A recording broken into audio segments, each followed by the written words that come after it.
এই ডাকসুর এই ফলাফল বিএনপিকে কি বার্তা দিল, জামাত কি বার্তা পেল, এবং আওয়ামী লীগ যারা আসলে পলাতক হিসেবে আছে তারাও আসলে এখান থেকে কি বার্তা পেল? মাসুদ কামাল।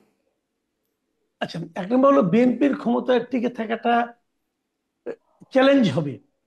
কিন্তু আমি একটা কথা মনে করি যে বিএনপির যে চেহারা আপনি আজকে থেকে 16-17 বছর আগে দেখেছেন, 19 বছর আগে দেখেছেন, বিএনপি সেই চেহারা নিয়ে আসবে না। বিএনপির যে সমস্ত লিডারশিপ আমরা দেশে এখন দেখছি, মানে বিশাল বিশাল ফিগার এক একজন, এরা যে কিরকম ভাবে, এদের ভাবনা চিন্তা, বিএনপি এই চিন্তা নিয়েও যদি তারা ক্ষমতায় আসে এই চিন্তা নিয়েও থাকবে না। আমি মনে করি যদি বিএনপি ক্ষমতায় আসেন এবং যদি তারেক রহমান দেশে ফিরে আসে, তারেক রহমান কিন্তু 15-16টা বছর একটা মানে উন্নত বিশ্বে উনি কিন্তু থেকেছেন। ওনার চিন্তা ভাবনা চাল চলনে আমি মনে করি একটা মানে বেসিক চেঞ্জ চলে আসছে।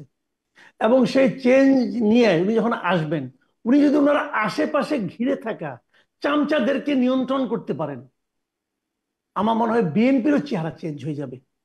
আমি মনে করি বিএনপি ভালো কিছু করার চেষ্টা করবে, পারবে কিনা জানি না, কিন্তু চেষ্টাটা তারা করতে পারবে। এখন তারা পারছে না এই কারণে তারা তো বহিষ্কার ছাড়া আর কোনো অ্যাকশন নিতে পারছে না। এবং কেন্দ্রীয় পর্যায়েও ওনার কিন্তু সে অনেক কিছু তার করার হয়তো ইচ্ছা আছে, কিন্তু উনি করতে পারছেন না। যখন ওনার হাতে ক্ষমতাটা আসবে তখন উনি অনেক কিছু করবেন বলে আমি আশা করি। ভাই এইটুকু আশা না করলে আমরা বাঁচবো কি নিয়ে রে ভাই? সামনে দিলে আমাদের কি হুম। থাকবো? কিছু তো নাই আর বিকল্প। কাজে এই আশাটা আমি ওনাকে কেন্দ্র করে করি। আর দ্বিতীয় যে ব্যাপারটা বলি, একটা বিষয় কিন্তু পুরো আলোচনায় আমরা মানে আসলে ভুলে গিয়েছিলাম কিনা জানি না, একটা বাস্তবতা এখানে এই ডাকসু ইলেকশনে দেখা গেছে। এটা প্রমাণিত হয়েছে যে ডক্টর ইউনূসের অত্যন্ত প্রিয় এনসিপি, এটা যে একটা বিশাল ফাঁপানো বেলুন, সেটা এই ডাকসু ইলেকশন প্রমাণ করে দিছে। ডাকসু ইলেকশনে তাদের যারা প্রতিনিধি ছিলেন, বাকশাস বলে যাকে বলা হচ্ছে, তাদের অবস্থান কিন্তু অনেক স্বতন্ত্র ক্যান্ডিডেটের চেয়ে অনেক নিচে। হুম। কাজে এই যে ওরা বলে না যে আমরাই তরুণ তুর্কি, আমরাই তরুণদের সিপাহসালার, আমরাই তরুণদেরকে প্রতিনিধিত্ব করি, এই জিনিসটা একদম ধূলিসাৎ হয়ে গেছে। ওনারা আসলে কোথাও নাই রে ভাই। এই জিনিসটা ওনাদের যত তাড়াতাড়ি ওনারা বুঝবেন তত ভালো, কারণ ওনারা কিন্তু আবার ক্ষমতা পাচ্ছেন। ক্ষমতার দম্ভে তো মনে করেন ধরাকে সরা জ্ঞান করেন, কিন্তু ওনাদেরও বুঝতে হবে ভাই আপনাদের হুম। আসলে কোথাও নাই, আপনারা কোথাও নাই। হুম। জি, মানে আমি আসলে জিজ্ঞাসা করেছিলাম বিএনপি, আওয়ামী লীগ এবং জামাত কি বার্তা পাবে, এনসিপি কি বার্তা পাবে, সেটি আপনি অবশ্য আগে স্পষ্ট, এটা আমার আমার জিজ্ঞাসাই ছিল না, আপনি একদম স্পষ্ট করে দিলেন ডাক্তার সাহেব।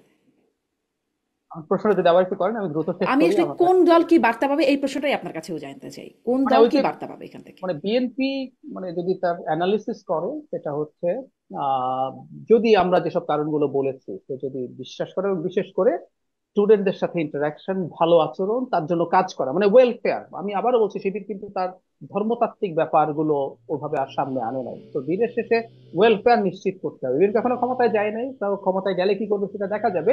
তার আগে যেসব অনিয়মের সাথে, অন্যায়ের সাথে বিএনপির, এই যে মামলার কথা আসতো, এই অভিযোগ শোনা যায় যে মামলা দিয়ে তারপর তাকে আবার এইখান থেকে বের করার জন্য নানা রকম ডিল করছে অনেক। তো এই জিনিসগুলো থেকে বেরিয়ে আসা দরকার আছে, আমি এটা মনে করি। আওয়ামী লীগের জায়গা থেকে ওই যে বলেছে যদি জামায়াতে ইসলামী শক্তিশালী হয়ে ওঠে, এটা আওয়ামী লীগের যে প্রিভিয়াস ন্যারেটিভ ছিল যে সে ক্ষমতায় না থাকলে আসলে এই জিনিসগুলো মাথাচাড়া দেয়, গ্লোবালি আসলে তার এটা দেখানো সহজ হবে। আর দে ওন্ট বি আনহ্যাপি, এবং তারা জাতীয় নির্বাচনেও যদি যদি জামায়াতের প্রতি সমর্থন দেখায়, সেটা তারা করার চেষ্টা করতে পারে। ডাকসু তাদেরকে সেই উৎসাহ দেওয়ার সম্ভাবনা আছে।